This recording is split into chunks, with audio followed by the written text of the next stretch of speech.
Hey, I'm Ruth. And I'm Kimberly, and we are here with DECA to inform you about the dangers of distracted driving. DECA and AT&T has joined the It Can Wait movement, and the goal is to get as many people as possible to pledge to not drive distracted. Starting off, we have a few questions, so consider whether or not these apply to you. Do you sometimes text, video chat, or check social media while driving? Have you ever watched a video while driving? Do you ever look at your phone while you're at a red light? Do you ever see your parents texting or using an app while they drive? Do you ever expect a response from a friend within 5 minutes of sending them a message? Here are some statistics of what people use while they drive distracted. 81% texting, 64% playing music, 64% snapping or viewing photos, 60% emailing, 50% accessing social media. 47% surfing the internet, 36% watching or streaming videos, 31% shooting videos, 28% playing games, and 27% video chatting. Now, here are some videos.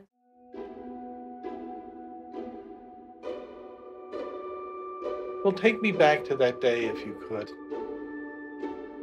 I had a brain injury in 2000. I had encephalitis. My parents took both my boys to help me, so they were living with them. It was summertime, and I was home in my living room with the front door open. A police car pulls up into my driveway, and another car, and I see my father with a priest. And he just said, you know, I have some terrible news to tell you, and just grabbed onto me and told me that Forrest was hit by a car, and I just dropped to the ground. Couldn't believe this happened to us. I was living in California, and my mom called me. She said to me, I don't know how to tell you this. Forrest is dead. And I replay those words even now because I don't want to believe it.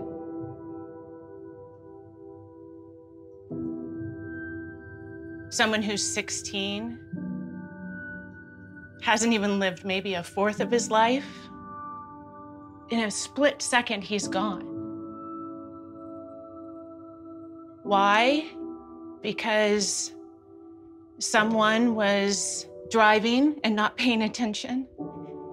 And because of that, an accident happened, and my nephew was in the wrong place at the wrong time.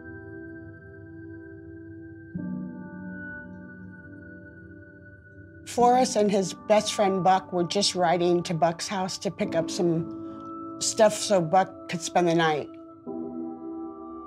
They were just riding their bikes over to Buck's house. And then this man, he was actually texting the woman sitting right next to him in the truck, which is ridiculous.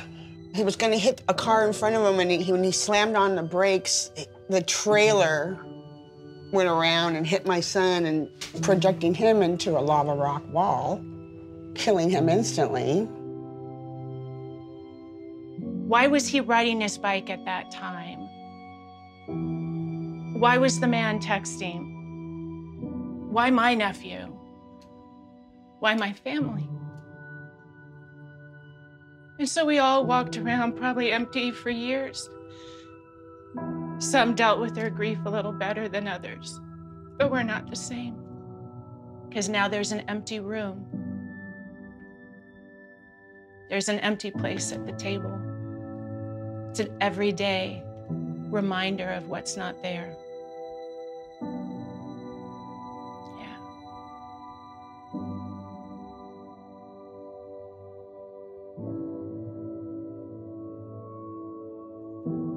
My mother pretty much died of a broken heart because she's with him now. Had I not had Alexander, I would have been there. But I have Alexander, so I have to stick around. I worry about him. Has he never recovered from his brother's death? I don't think so. He barely even speaks of it. But today, he said he's ready to talk about it. for the first time since it's really happened. We were doing yard work that day. We were picking up pine needles, and he picked me up to shove down the pine needles, and he just made me do the rest of the work, clean up the dog poop and all that. And my last words to him was, I wish you were dead. So, you know, it's kind of hard. Those were my last words. I was riding that same bike. He died on that day. So it should have been me. But I should have never taken the bike home to my grandma. I should have left it at my mom's. So it's kind of my fault. It is not your fault. Yeah, but he was such a better person than me.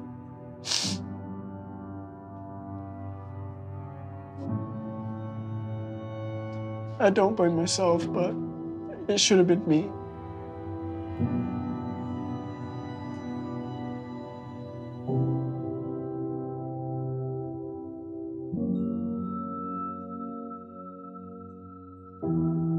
There was no intent to kill my son.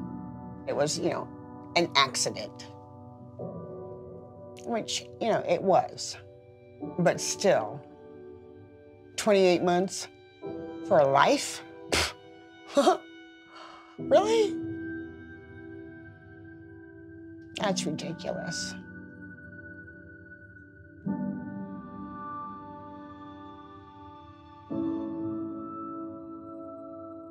I miss him. He was special to me. He was my gentle giant. My gentle giant.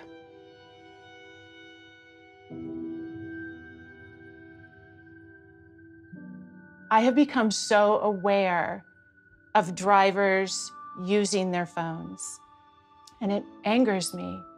There's times where if I'm not driving, I'm the passenger, I will stare them down. And I'm like, what am I doing? But I'll be like, you know, I don't get what is so important that it has to happen at that moment. I wish it could be disabled. Once you got into a car, that it disabled it, because in many ways, a car it's a weapon. And if you're not responsible with it, you can hurt someone. Such as in this situation, someone stopped to make a left-hand turn and this guy didn't see it. Had he not been texting, he would have been paying attention to the road and stopped.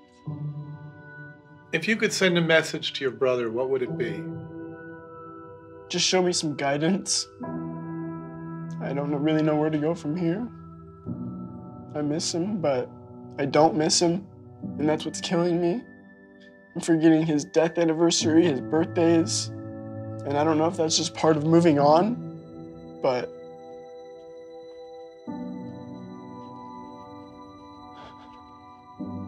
I tell him that I love him, and I'm sorry for the way I treated him. That's how brothers are.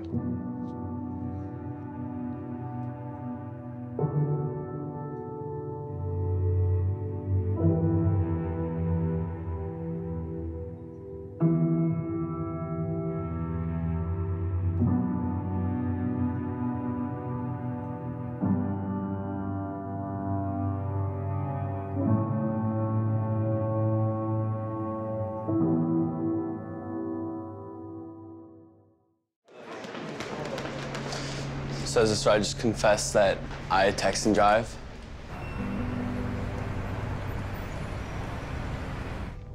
If I get a text, I'll look at my phone. It's definitely texting. Instagram, Twitter, Facebook. Snapchat. I do Snapchat and drive sometimes. Is that like making Snapchats or watching them? Making them. A, texting is like my main form of communication. Boredom, honestly. And B, well, I guess no, it's really just A. I've only never done it at stoplights. I've always been really good about it. The passenger has a pretty important role driving now, where they're like, oh, red light, red light. If someone that you like texts you, you're like, you can't just like let it sit there without just knowing what they said. Because what if something exciting's happening or something happened? Like every time I do it, I think about it, I'm like, why am I doing this? And then I just keep doing it. So I'd like to, want to introduce you to a friend of ours.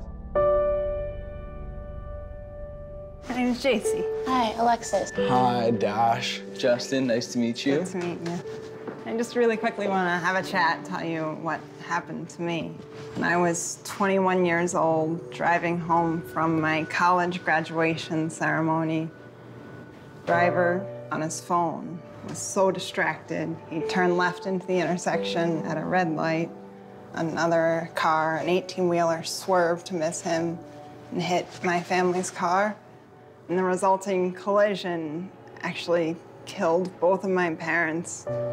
I spent 2 months in the hospital fighting for my own life, and then 2 more months in a rehab hospital, learning how to walk again, learning how to speak again, learning how to dress myself and how to feed myself. I live with a partially paralyzed body.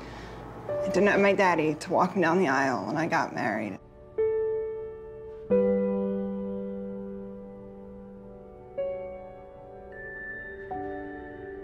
Having sort of like met JC, because you look at JC and sort of give those same reasons.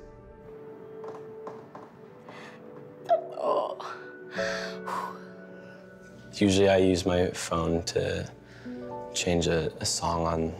I try to use it as little as possible, but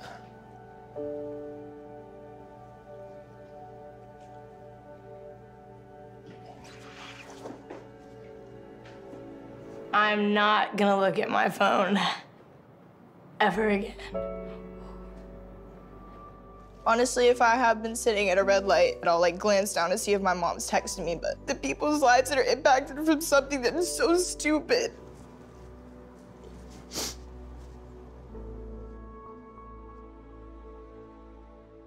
I can assure you on my drive home right now, I'm not going to use my phone and drive, and I'm not going to do it when I go to work tomorrow and the next day after that until, you know, it becomes a habit, and that just doesn't happen at all. I know this is hard, I'm sorry, it's hard for me too, but you know this is real. You have the power to really actually make a difference and do something about it.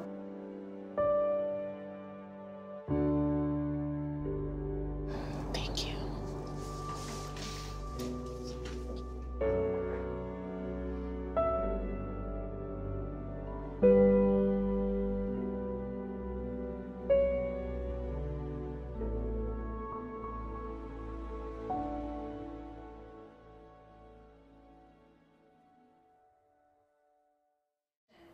Imagine trying to balance 3 balloons while sending a text, reading your social media newsfeed, or watching a video.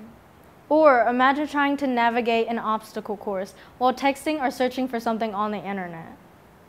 What if the lives of many people were at risk while performing these tasks? Would you still pick up your phone? Moving on, these are some excuses that teens use to validate why they still use their phones while driving. They say, I don't want to miss out or be left out of anything important. Or when someone sends me a text or email, they expect me to respond right away. Or I'm at a red light, so it's fine. Or they say, because I text and email all the time, I have it under control. Or it only takes a second to respond. None of these excuses justify putting other people's lives in danger. There are always ways you can help. Your friends and family will understand the importance of putting down the phone and paying attention. How would you feel if a friend or family member was in a car crash because they were texting you? How would you feel if a car crash occurred because you didn't remind your family member not to look at Instagram while driving? Safety always comes first behind the wheel. Did you know that 57% of people are more likely to stop driving distracted if a friend or passenger encourages them to? So if your friend or family member picks up their phone while driving, remind them to put it down and focus on the road. You can contribute to the movement today. Pledge to not drive distracted by visiting the website itcanwait.com. You can also text VA DECA to 50555. Remember, please don't drive distracted. No matter what it is, it can wait.